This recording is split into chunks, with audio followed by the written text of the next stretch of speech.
अगर आप भी चाहते हैं बिट्टू मलंगिया इंटरटेनमेंट का ऑडियो वीडियो सबसे पहले आप तक पहुंचे, तो लाल बटन को दबाकर चैनल को सब्सक्राइब करें और बेल आइकन दबाना ना भूलें।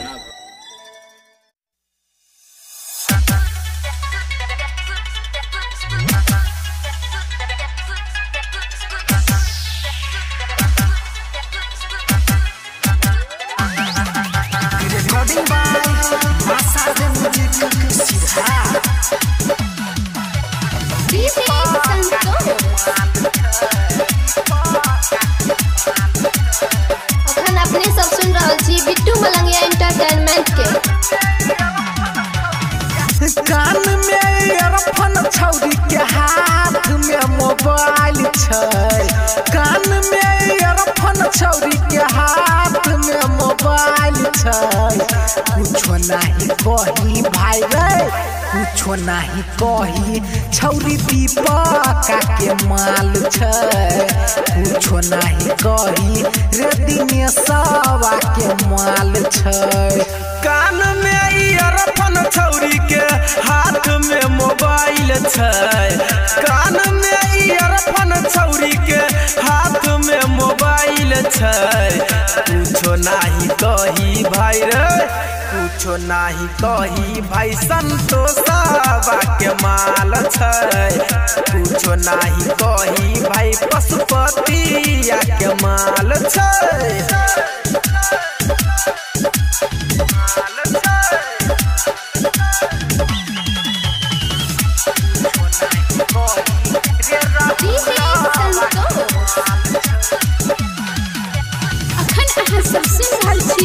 मलंगिया रिकॉर्डिंग स्टूडियो के शानदार प्रस्तुति। घुमैया बोई छै रजई छौरी सिरहा के हाथ रे।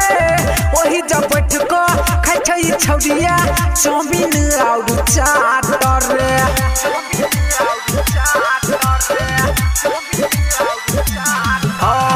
घुमैया बोई छै रजई छौरिया सिरहा के हाथ रे।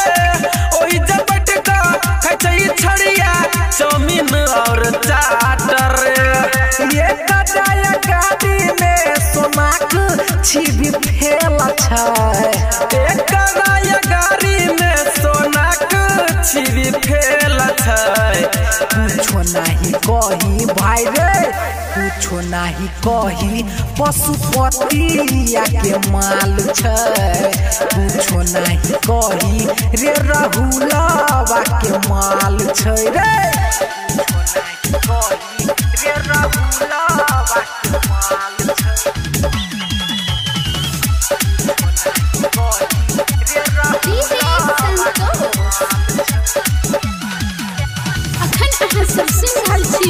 मलंगिया रिकॉर्डिंग स्टूडियो के शानदार प्रस्तुति।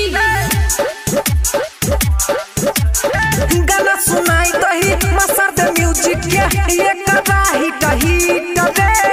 गायक राम कुमार चंदन के छटा का फीट रे।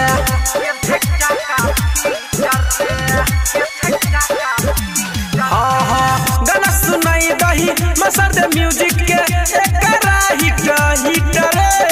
गायक चंदन राम कुमार के छटा का फीट रे।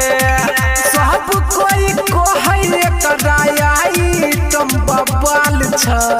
सब कोई कहै एकरा आइटम बबाल छै।